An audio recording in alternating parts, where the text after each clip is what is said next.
नमस्कार, मैं हजूम खान। दिन भर की खबरों में सबसे पहले डालती नजर आज के मुख्य समाचारों पर। सतीपुरा आरओबी का शेष 20% कार्य 8 माह में पूरा होने की उम्मीद। पीएचडी की पाइपलाइन के आड़े आने से रेलवे सीमा में कार्य होना शेष। भाजपा ने भी चौराहे किया कांग्रेस का पुतला दहन। कांग्रेस सांसद धीरज साहू के ठिकानों से आधा नगद राशि की बरामदगी का है मामला। तनाव की परिस्थिति में सकारात्मक सोच के साथ बढ़े आगे। तनाव मुक्त समाज निर्माण में हमारी भूमिका विषय पर संवाद कार्यक्रम। उपराष्ट्रीय पल्स पोलियो अभियान रविवार को पहले दिन नौनिहालों को 1105 बूथों पर पिलाई जाएगी पल्स पोलियो की दवा। अब खबरें विस्तार से।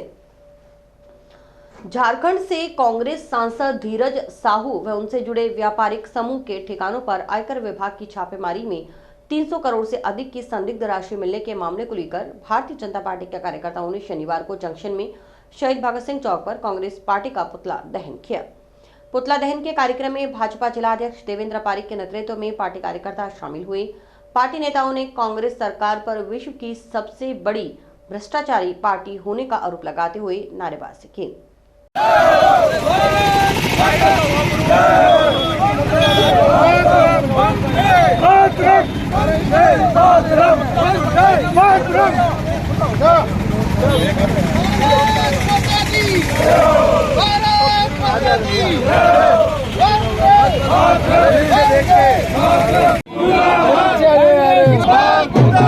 धीरज साहू मुर्दाबाद, मुर्दाबाद, मुर्दाबाद। कांग्रेस पार्टी मुर्दाबाद, मुर्दाबाद, मुर्दाबाद, मुर्दाबाद, मुर्दाबाद, मुर्दाबाद। विधानसभा चुनाव में भाजपा प्रत्याशी रहे अमित साहू ने कहा कि कांग्रेस के नेताओं ने कालेधन के रूप में जनता की गाड़ी कमाई अपने घरों में इकट्ठी कर रखी है। झारखंड से कांग्रेस सांसद धीरज साहू व उनसे जुड़े व्यापारिक समूह के झारखंड, ओडिशा और पश्चिम बंगाल स्थित ठिकानों पर आयकर विभाग की छापेमारी में मिले करीब 300 करोड़ इसका उदाहरण है। अभी ठिकानों पर मिली संदिग्ध राशि की गिनती जारी है। इससे सिद्ध होता है कि कांग्रेस कितना भ्रष्टाचार कर सकती है। कांग्रेस भ्रष्टाचार की हर पराकाष्ठा पार कर चुकी है। इसके विरोध में कांग्रेस व भ्रष्टाचार का पुतला दहन किया गया है। अमित साहू ने कहा कि राजस्थान प्रदेश की जनता ने कांग्रेस की भ्रष्टाचारी सरकार को अलविदा कहकर प्रधानमंत्री नरेंद्र मोदी के नेतृत्व में प्रदेश में भारतीय जनता पार्टी की सरकार बनाई है। आने वाले 2024 में केंद्र में भी भाजपा की सरकार लाकर देश को भ्रष्टाचार मुक्त करने में सहयोग करेंगे। आज भारतीय जनता पार्टी ने कांग्रेस के राज्यसभा सांसद उनका पुतला फूंका। आम जनता की गाड़ी कमाई जो इन्होंने काले धन के रूप में इकट्ठी कर रखी थी उसको जब्त किया और अभी तक इसकी गिनती जारी है। जो लगभग अभी बता रहे थे, जिसे अभी सूचना आई 300 करोड़ से ऊपर की राशि की गिनती हो चुकी है और लगातार ये आंकड़ा बढ़ रहा है। इससे सिद्ध होता है कि कांग्रेस कितना भ्रष्टाचार कर सकती है। भ्रष्टाचार की प्रकाष्ठा कांग्रेस हर प्रकाष्ठा पार कर चुकी है। आज हम सब लोगों ने कांग्रेस का पुतला फूंका है, भ्रष्टाचार का पुतला फूंका है। प्रदेश में जो भारतीय जनता पार्टी की सरकार आई है, निश्चित तौर पे ये जो भ्रष्टाचारी कांग्रेस सरकार है उसको जनता ने अलविदा कह के और नरेंद्र मोदी जी के नेतृत्व में प्रदेश में ही भारतीय जनता पार्टी की सरकार आई और आने वाले 2024 में हम केंद्र में भी भारतीय जनता पार्टी की सरकार लाएंगे और जो ये भ्रष्टाचार मुक्त देश बनाना है उसमें हम लोग सहयोग प्रदान करेंगे। भाजपा जिलाध्यक्ष देवेंद्र पारिक ने कहा कि आयकर विभाग की छापेमारी में इतनी भारी मात्रा में नकदी बरामदगी से यह बात साबित होती है कि कांग्रेस सरकार भ्रष्टाचार की जननी है। एक तरफ घमंडिया गठबंधन है, कांग्रेस में दलाली की गारंटी है, दूसरी तरफ देश के प्रधानमंत्री नरेंद्र मोदी हैं जो देश में भ्रष्टाचार को खत्म करने के लिए प्रतिबद्ध हैं। झारखंड में कांग्रेस के सांसद धीरज साहू और उनसे जुड़े व्यापारिक समूह के ठिकानों पर झारखंड, ओडिशा और पश्चिमी बंगाल में जो बुधवार को जारी आयकर विभाग की छापेमारी में 200 करोड़ रुपए से अधिक का कैश बरामद हुआ है। अभी बरामद रुपयों की गिनती चल रही है और ऐसे में यह जब्त राशि और बढ़ सकती है। इस रेड से ये सीधा साबित होता है कि कांग्रेस सरकार जो है वो भ्रष्टाचार की जननी है और एक तरफ जो घमंडिया गठबंधन है जहां भ्रष्टाचार, कमीशनखोरी और लूट खसोट है और दलाली की गारंटी है, कांग्रेस में दलाली की गारंटी है, और दूसरी तरफ देश के यशस्वी प्रधानमंत्री आदरणीय नरेंद्र मोदी जी है जो कि भ्रष्टाचार को जड़ से खत्म करने के लिए प्रतिबद्ध हैं। जनता से जो लूटा है उसकी पाई पाई लौटानी पड़ेगी, ये मोदी की गारंटी है। और जिस प्रकार से कांग्रेस का शासन राजस्थान से जनता ने उनको चलता किया है, उसका सबसे बड़ा कारण भ्रष्टाचार था, व्यय था और दलितों पे, गरीबों पे, महिलाओं पे जो अत्याचार था। और भ्रष्टाचार तो इनका कांग्रेस का चोली दामन का साथ है। आज तक सेना के अंदर जीप घोटाले से लेकर बोफोर्स और कितने ही घोटाले इनके नाम है। यानी पूरे वर्ल्ड के अंदर अगर सबसे कोई ज्यादा भ्रष्ट पार्टी है तो वो कांग्रेस पार्टी है। जाइलम संस्था की ओर से शनिवार को टाउन के राजकीय नेहरू मेमोरियल स्नातकोत्तर महाविद्यालय में तनाव मुक्त समाज निर्माण में हमारी भूमिका विषय पर संवाद कार्यक्रम आयोजित किया गया। कार्यक्रम की अध्यक्षता कार्यवाहक प्राचार्य डॉक्टर रामपाल आहूरिया ने की। संवाद कार्यक्रम में महाविद्यालय के शिक्षकों एवं छात्र छात्राओं ने हिस्सा लिया।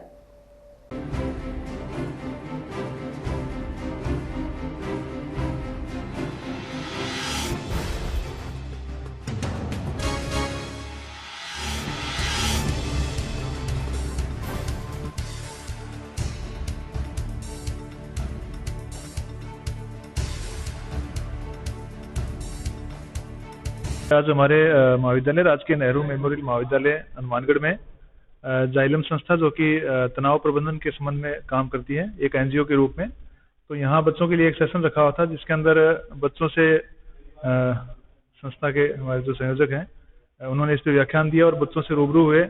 कुछ तनाव प्रबंधन के बारे में इन्होंने बताया और सामने से बच्चों के साथ संवाद भी किया, जिससे कुछ नई बातें सामने निकल कर आई और विद्यार्थियों को भी बड़ा लाभ हुआ इससे। उन्होंने अपनी समस्या इनके सामने रखी, इन्होंने कुछ समाधान बताए, साथ ही साथ उनको ये भी प्रेरित किया कि कभी भी उन्हें किसी तरह की कोई मनोवैज्ञानिक समस्या हो, किसी तरह का तनाव हो, तो वे जो है इनके अपना नाम गुप्त रखते हुए अपनी समस्याओं का समाधान इनके माध्यम से कर सकते हैं।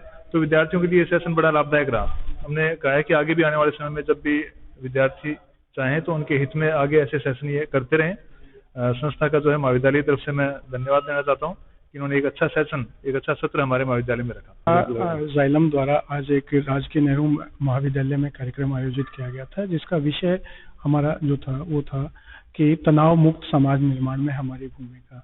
क्योंकि अभी जो कॉलेज का जो यूथ है वही एक समाज का आईना है और एक तनाव मुक्त समाज निर्माण में अगर यूथ की हमें सहयोग मिलता है तो संस्था के जो उद्देश्य हैं वो बहुत ही जल्दी पूरे हो सकते हैं। बिल्कुल, संस्था प्रत्येक शनिवार को किसी भी शिक्षण प्रशिक्षण संस्थान में इस तरह के कार्यक्रम आयोजित करने के लिए हमेशा प्रयासरत रहती है। आज के समय में यदि देखा जाए तो एक तनाव जो है वो प्रत्येक समाज और परिवार का हिस्सा बन चुका है, जो कि धीरे धीरे करके अगर देखा जाए तो 5-6 साल की उम्र के बच्चों से लेके और वयस्क व्यक्तियों के साथ साथ बुजुर्ग व्यक्तियों तक इस प्रकार की समस्याएं सामने आ रही हैं। तो एक तनाव मुक्त समाज निर्माण में यदि हम प्रयास करते हैं संस्थागत रूप से तो ये बहुत ज़्यादा लाभदायक है। विद्यार्थियों के लिए अगर देखा जाए तो हमने 3 विषयों पे बात की थी आज। एक तो विद्यार्थियों के लिए रहता है एकेडमिक स्ट्रेस, दूसरा इस एज के अंदर उनको रहता है इमोशनल स्ट्रेस और तीसरा एक विद्यार्थियों के रूप में जो रहता है वो उनको रहता है कि एक प्रोक्रेस्टिनेशन की भावना, जिसके अंदर टाल मटोली की भावना है। तो इन तरह की चीज़ों को लेकर बच्चों से संवाद किया गया। उपराष्ट्रीय पल्स पोलियो टीकाकरण अभियान के तहत रविवार की सुबह 8 बजे से शाम 5 बजे तक जिले भर में 1105 बूथों पर पल्स पोलियो की दवा पिलाई जाएगी।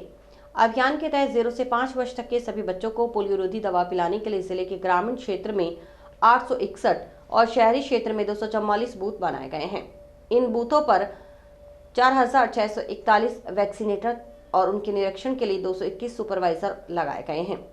जिला एवं खंड स्तर पर चिकित्सा विभाग की ओर से शिक्षा विभाग, महिला अधिकारिता विभाग सहित अन्य सभी विभागों से समन्वय स्थापित कर पल्स पोलियो अभियान को सफल बनाने के लिए तैयारियां की गई हैं। अभियान के तहत रविवार को बूथ पर पोलियो की दवा पिलाई जाएगी और दूसरे व तीसरे दिन स्वास्थ्य कर्मियों की ओर से घर घर जाकर बच्चों को दवा पिलाई जाएगी। अभियान के तहत घोमंतु जातियां विशेष तौर पर गाड़िया लोहारों, मनिहारों, पत्थरों का कार्य करने वाले, गृह निर्माण और ईंट भट्टों पर कार्य करने वाले श्रमिकों के बच्चों के लिए विशेष अभियान चलाकर पोलियो की दवा पिलाई जाएगी। सभी ब्लॉक चिकित्सा अधिकारी प्रभारी लगातार अपने अपने क्षेत्र में भ्रमण करेंगे और सभी बच्चों को बूथ पर लाकर दवा पिलाने में सहयोग करेंगे। सीएमएचओ डॉक्टर नवनीत शर्मा ने बताया कि जिला कलेक्टर के मार्गदर्शन में हनुमानगढ़ जिले में रविवार से उपराष्ट्रीय पल्स पोलियो अभियान शुरू हो रहा है।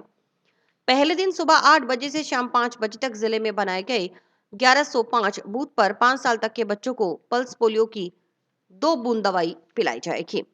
उन्होंने अभिभावकों से अपील करते हुए कहा कि 5 साल तक के सभी बच्चों को बूथ पर जाकर पल्स पोलियो की दवाई अवश्य पिलाएं। सीएमएचओ डॉक्टर शर्मा के अनुसार इस अभियान में शिक्षा विभाग, आईसीडीएस विभाग सहित अन्य विभागों का सहयोग रहेगा। जहां जहां बूथ बनाए गए हैं वहां रविवार को विद्यालय भी खुले रहेंगे। मेडिकल विभाग की टीम रविवार को बूथ पर दवाई पिलाएगी। बूथ पर दवाई पीने से वंचित 5 साल तक के बच्चों को सोमवार और मंगलवार को घर घर ईंट भट्टों पर जाकर दवा पिलाई जाएगी। विभाग का लक्ष्य 5 साल तक के 2 लाख से अधिक बच्चों को पल्स पोलियो की दवा पिलाने का है। सीएमएचओ ने बताया कि स्वास्थ्य भवन के डिस्ट्रिक्ट वैक्सीन स्टोर को पूर्व में पल्स पोलियो की दवा प्राप्त हो गई थी। अधिकतर सभी कोल्ड स्टोरेज सेंटर पर दवाइयां पहुंचाई जा चुकी हैं। जी, हनुमानगढ़ जिला कलेक्टर महोदय के निर्देशन में हनुमानगढ़ में उप राष्ट्रीय पल्स पोलियो अभियान कल रविवार 10 तारीख से स्टार्ट हो रहा है। कल पहले दिन सुबह 8 बजे से लेकर शाम को 5 बजे तक 1105 बूथ हनुमानगढ़ जिले में जो बनाए गए उन बूथ पर 0 से 5 साल तक के बच्चों को पल्स पोलियो की 2 बूंद दवाई पिलाई जाएगी।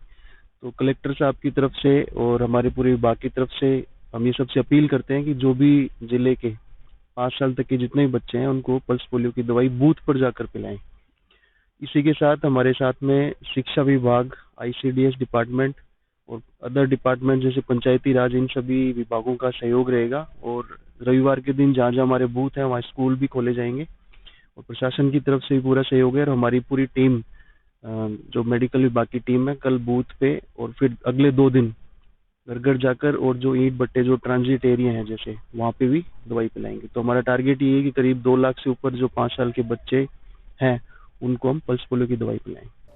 माननीय राजस्थान राज्य विधिक सेवा प्राधिकरण जयपुर के निर्देशानुसार जिला विधिक सेवा प्राधिकरण के संजीव मांगो के निर्देशन में हनुमानगढ़ में राष्ट्रीय लोक अदालत का आयोजन किया गया। जिला विधिक सेवा प्राधिकरण हनुमानगढ़ के सचिव धनपत माली ने बताया कि इस राष्ट्रीय लोक अदालत में हनुमानगढ़ न्याय क्षेत्र के न्यायालयों में लंबित राजीनामा योग्य प्रकरण, प्री लिटिगेशन प्रकरण, राजस्व प्रकरणों सहित कुल 1,16,983 प्रकरणों का निस्तारण किया गया।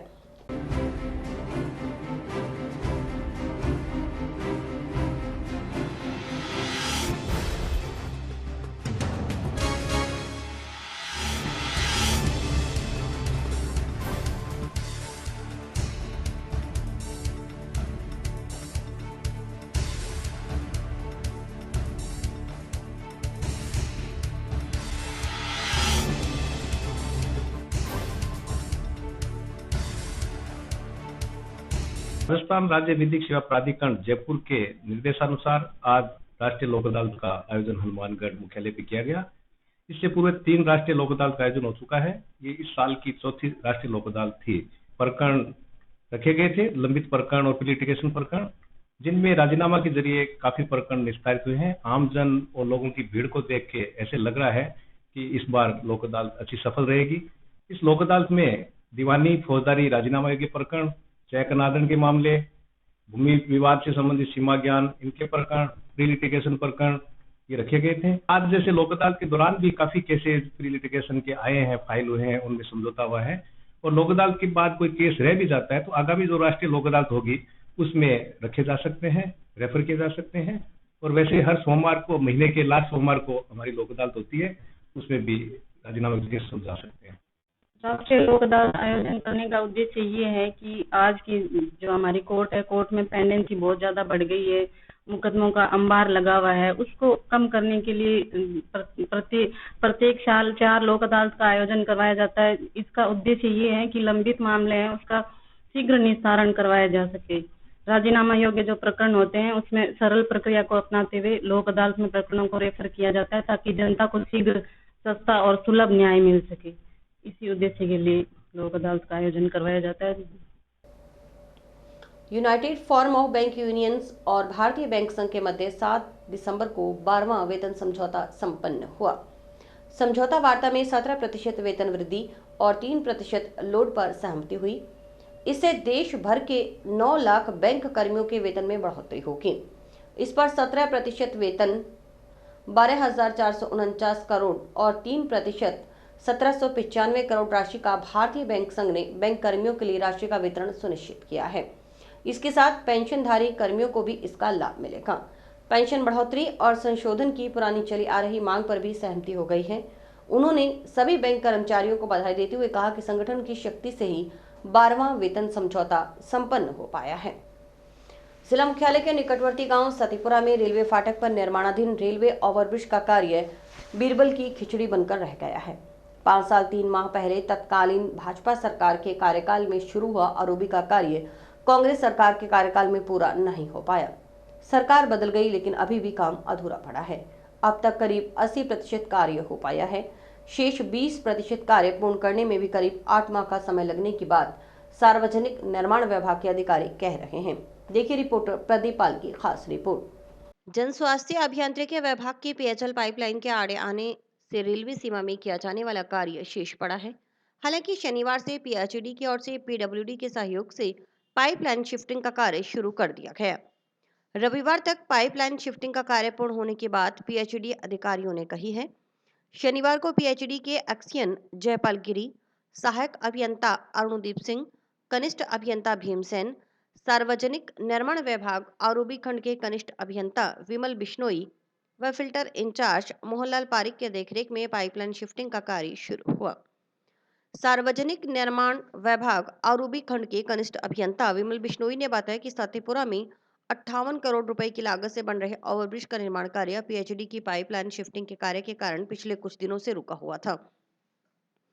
रेलवे सीमा में निर्माण कार्य अभी शेष है। इसके अलावा करीब 80% कार्य पूर्ण हो चुका है। शुक्रवार से पीएचईडी की ओर से पाइपलाइन शिफ्टिंग का कार्य करवाया जा रहा है। पाइपलाइन शिफ्टिंग का कार्य पूर्ण होने पर ओवरब्रिज का निर्माण कार्य तेज होगा। अगस्त 2024 तक ओवरब्रिज का निर्माण कार्य पूर्ण करवाने की कोशिश रहेगी। उन्होंने बताया कि ओवरब्रिज के निर्माण कार्य में पूर्व में यूटिलिटी शिफ्टिंग न होने के कारण बाधा उत्पन्न हुई। अब तकरीबन यूटिलिटी शिफ्टिंग का कार्य पूर्ण हो गया है। ठेकेदार को निर्धारित समय में कार्य पूर्ण करने के निर्देश दिए गए हैं। 58 करोड़ की लागत से जो सतीपुरा ओवरब्रिज बन रहा था वो अभी पीएचईडी की पाइपलाइन शिफ्टिंग के कारण रुक रहा था। जो पाइपलाइन शिफ्टिंग अभी आजकल 2 दिन में होना बता रहे हो जाएगा, काम चल रहा है इनका भी।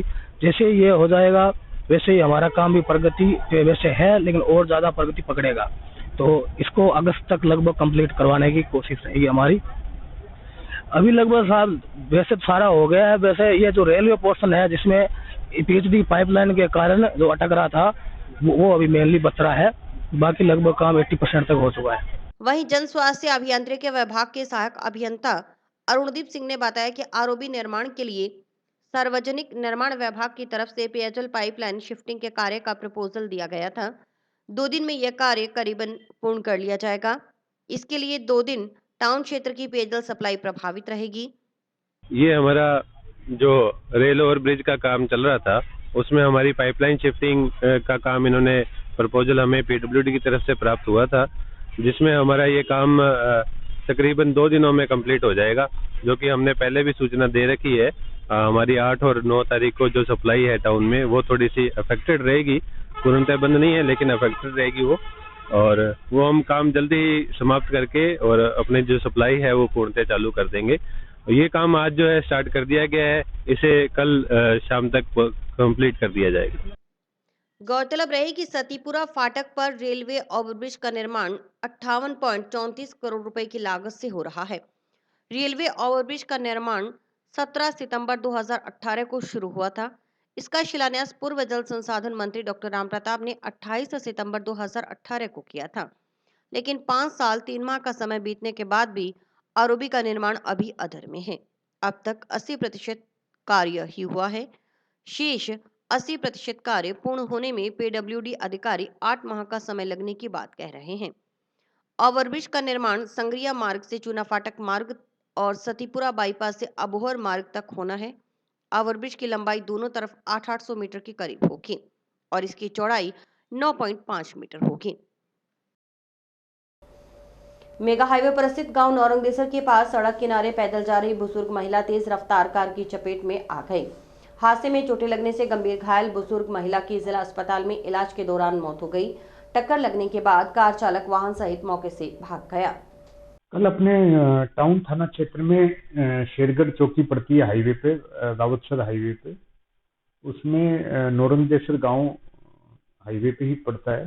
वहाँ पर एक बुजुर्ग महिला के हरियाणा नंबर की कार ने जो कि रावतसर की तरफ से आ रही थी, उन्होंने लापरवाही और तेज गति में टक्कर मारी, जिससे मौके पर ही महिला की मृत्यु हो गई, जिस पर उनके पुत्र के द्वारा मुकदमा दर्ज करवाया गया टाउन थाना में।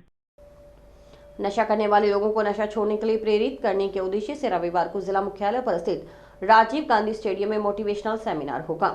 सेमिनार के बाद मशहूर पंजाबी सिंगर आर्नेट का लाइव शो होगा। कार्यक्रम का आयोजन ताज वर्ल्ड अपनी दुनिया की ओर से करवाया जा रहा है। शनिवार को एनजीओ के संस्थापक हंसदीप चौधरी सहित अन्य ने आयोजन स्थल पर की जा रही तैयारियों का जायजा लिया।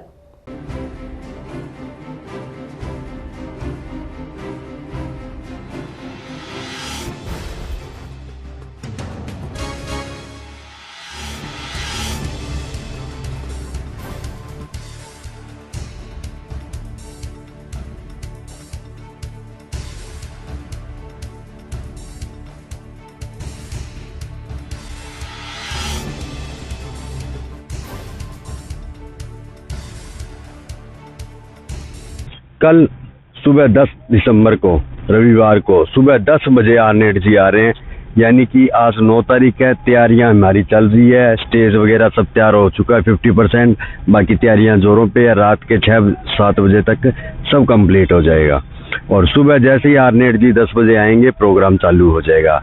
ये प्रोग्राम 10 से 2 बजे तक का रहेगा, जिसमें युवा बढ़ चढ़ के भाग लेंगे। बाहर से कॉल आ रहे हैं, मैसेज आ रहे हैं, सर हम देखने आएंगे।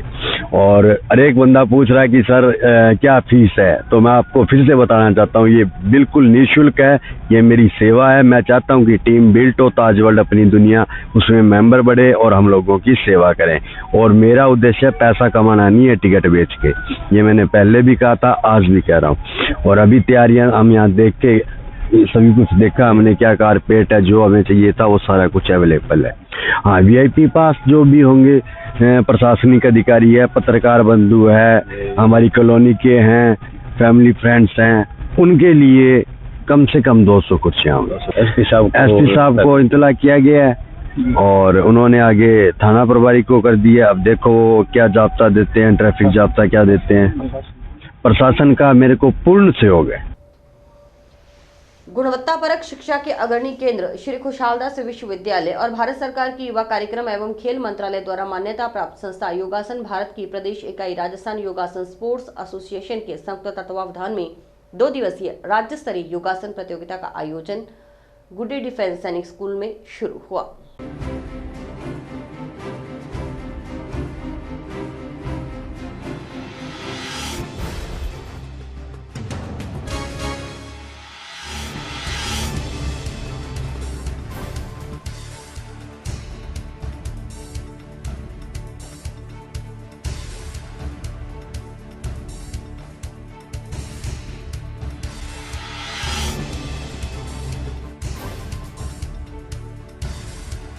विभाग के सब जो भी कार्य कर रहे हैं दिशा में, योग की दिशा, अभी जो एक प्रस्तुति दिखाई गई वो साक्षात हमें जो शिव बनने की और योग के द्वारा शिव बनने की, शिव की पूजा आदि योगी के रूप में जो होती है, और योग हमारा वहीं से प्रारंभ हुआ था, जो शिव ने आदि योगी, इसीलिए उन्हें ये ख्याति मिली। हम उसी चीज को पुनः भारत में से शुरू करके पूरे विश्व में फैलाने की जो पताका लेकर चले हैं, इसके लिए हम सभी को भी इस माला के मनकों के रूप में पुरोहितने का जो ये अवसर मिला है, उसके लिए हमें ईश्वर का बहुत बहुत धन्यवाद ज्ञापित करना चाहिए। आगे रहता है, खेल ही ऐसा एक है जो कि हर तरह से मानसिक और शारीरिक विकास करने में बच्चे के लिए सहायक है। अभी पिछले दिनों पैरा एशियाई में आपने देखा कि चाइना के अंदर 3 मेडल पूरे 250 यूनिवर्सिटी में से इस यूनिवर्सिटी ने लेके आए हैं। जो कि अपने आप में एक विश्व स्तर की उपलब्धि है।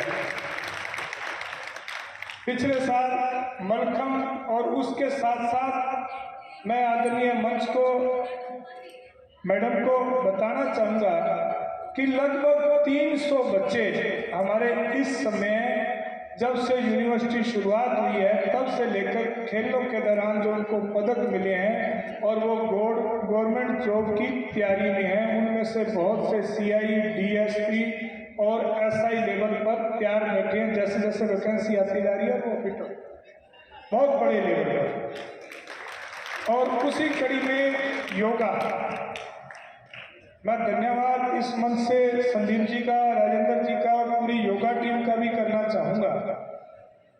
और मेरा ये व्यक्तिगत रूप से मानना भी है कि योगा प्रत्येक व्यक्ति के जीवन में होना चाहिए। जी, मैं जोधपुर से 4th स्टेट चैंपियनशिप योगासना चैंपियनशिप में पार्टिसिपेट करने के लिए आई हूँ। और योगा से हमें ये है कि कभी हॉस्पिटल का रास्ता नहीं देखना पड़ता है। हमारे शरीर के लिए जो बीमारियां हैं उनका सामना करने में आसानी होती है।